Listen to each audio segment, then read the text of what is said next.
कर सकते हो, ठीक है, अपनी लाइफ में। इसी तरह अल फत्ताह जो है अल्लाह का अगर नाम है, उसका क्या मतलब है? रास्ते खोलने वाला, राइट। बहरहाल तो ये है। उसके बाद एक और हमें याकूब अलैहिस्सलाम की पेरेंटिंग से जो चीज़ मिलती है वो है avoid favouritism and being just. Yakub अलैहिस्सलाम tried his best to avoid favouritism.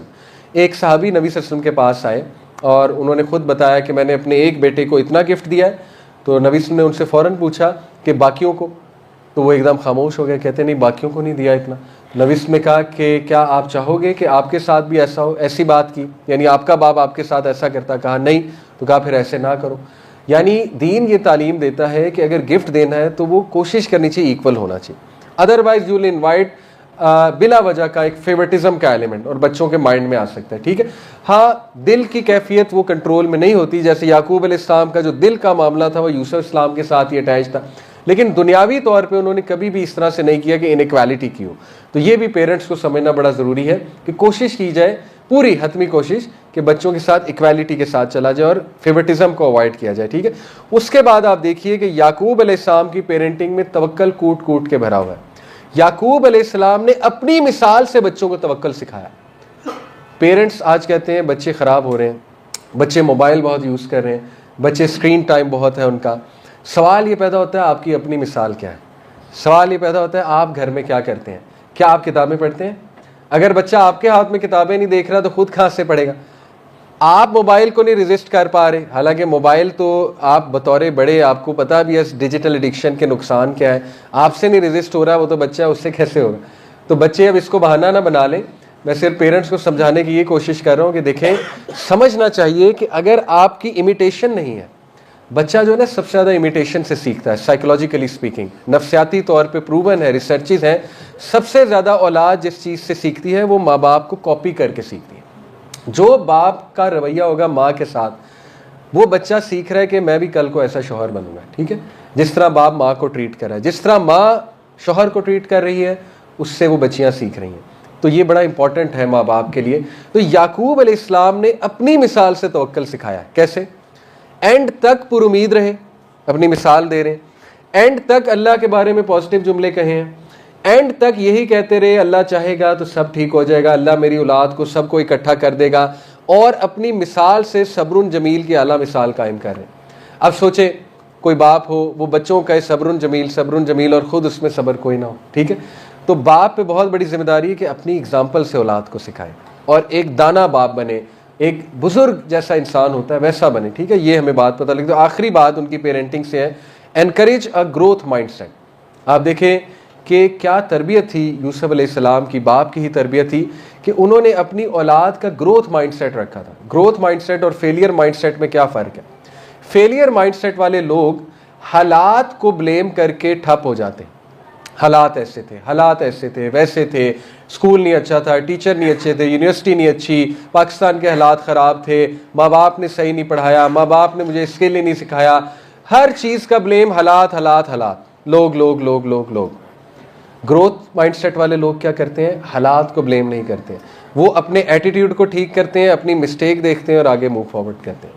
Yusuf अलैहिस्सलाम का कमाल का ग्रोथ माइंडसेट था। इस लेवल का ग्रोथ माइंडसेट था कि he had the perfect opportunity to become better. Yusuf अलैहिस्सलाम के पास परफेक्ट अपॉर्चुनिटी थी कड़वा बनने की। देखिए, जिस इंसान के साथ ये वाकया हो ना कि भाइयों ने मार के कुएं में फेंका, क्या ट्रॉमा होगा। वो 10-11 साल के थे, गालिबन 9 साल के थे, कुछ रवायात में आता है।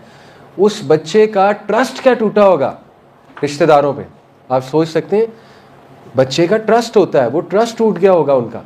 क्या वो हर्ट हुए होंगे कि ये मेरे भाई कर रहे हैं, क्या शौक से वो देख रहे होंगे अपने भाई को, किस वो एक्सप्रेशन बनाए होंगे उन्होंने, उनकी आंखें फट गई होंगी, अल्लाह अकबर। और क्या उनका दिल फटा होगा, किस तरह वो रोए होंगे उस टाइम पे। लेकिन आप देखें, ग्रोथ माइंडसेट की वजह से, तरबियत की वजह से उन्होंने हालात को ब्लेम नहीं किया, उन्होंने उस चीज़ को डायरेक्ट किया अल्लाह के विजडम पे कि अल्लाह की इसमें कोई बेहतरी है, और he became a very positive individual. इतने पॉजिटिव इंडिविजुअल बने कि भाइयों को माफ़ भी किया बाद में। तो अब हम आते हैं कि यूसुफ अलैहिस्सलाम ने टॉक्सिसिटी के साथ कैसे डील किया। ये कुछ लोग सवाल करते हैं ना, टॉक्सिक रिलेशंस के साथ कैसे डील करें। तो 5 मैं आपको पॉइंट्स बताऊंगा। सबसे पहला पॉइंट कि यूसुफ अलैहिस्सलाम ने बिट्रेयल को सब्र के साथ डील किया, ये बहुत ज़रूरी है। देखें, जो लोग टॉक्सिक होते हैं ना, उनके साथ अगर आप सेम लेवल पे आएंगे तो आप हार जाएंगे, क्योंकि उनका लेवल बहुत ऊपर है। तो देखिए, मैं आपको बता रहा था कि यूसुफ अलैहिस्सलाम, उनको पता था कि मेरे भाई मुझसे जेलस हैं, और उन्होंने देख लिया अपनी आंखों से कि उन्होंने साजिश भी की, उनको वॉल में भी फेंक दिया, वेल में भी फेंक दिया, सॉरी। तो इंस्टेड ऑफ होल्डिंग रिसेंटमेंट, उन्होंने अपने दिल को साफ किया, ठीक है, और वो अल्लाह के प्लान को ट्रस्ट करते हुए सब्र का दामन उन्होंने पकड़ लिया।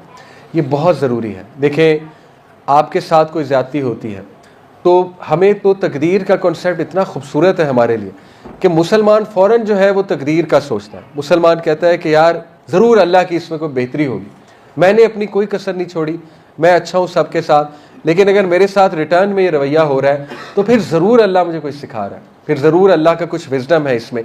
तो सब्र नाम ही इस चीज़ का है कि अल्लाह के प्लान पे ट्रस्ट कर लेना। लेकिन सब्र हरगिज़ ये नहीं है कि टॉक्सिक लोगों के साथ जुड़ कर रहना बहुत ज़्यादा, ठीक है, ये सब्र नहीं है। सब्र इस चीज़ का नाम है कि थोड़ा सा फासला इख्तियार करना चाहिए, लेकिन रिसेंटमेंट नहीं दिल में रखनी चाहिए, नफरत नहीं दिल में रखनी चाहिए, वो फिर आपका कसूर होगा। अगर कुछ लोग आपको हर वक्त डिग्रेड करते हैं, बुरा फील कराते हैं, आपको बहुत ज़्यादा नेगेटिव करते हैं, और फिर भी आप उनके बहुत करीब बैठते हैं, हाँ, कुछ रिलेशन ऐसे होते हैं उन्हें छोड़ा नहीं जा सकता। मैं बात कर रहा हूँ यहाँ पे कि अगर तो वर्क प्लेस पे आप हैं, कोलीग्स बहुत टॉक्सिक हैं, तो फासला इख्तियार किया जा सकता है। इसी तरह रिश्तेदार कुछ ऐसे हैं, लेट्स से माँ बाप के साथ कोई टॉक्सिसिटी का मामला है, बहन भाइयों के साथ है, अब वो रिश्ते छोड़े नहीं जा सकते, वहाँ पर फिर सब्र है, वहाँ पर उनके साथ ताल्लुक़ भी रखना है, लेकिन ये कि ताल्लुक़ हो सकता है इतना गहराई वाला ना बने, नेचुरली स्पीकिंग, कि बार बार आपको नुकसान पहुँचे, बट इतना ज़रूर रखना है कि सिला रहमी हो, इतना ज़रूर रखना है कि आपने उनके लिए you have to be there for them, और जब वो माफ़ी मांगे तो आप उन्हें माफ़ भी करें, ठीक है, ये ज़रूरी है। तो पहला सब्र। दूसरा जो है सुभान अल्लाह, फॉरगिवनेस ओवर रिवेंज, कि उन्होंने रिवेंज को नहीं पसंद किया, उन्होंने माफ़ी को पसंद किया। हालांकि he had the perfect chance to take revenge, वो एक कुर्सी पर बैठे हुए थे, तख्त पर बैठे हुए थे, और भाई एक वीक पोजीशन में थे, और इतना दर्दनाक, इतना पेनफुल जुमला भाइयों ने बोला, आप हैरान रह जाएंगे। यूसुफ अलैहिस्सलाम का दिल फट गया।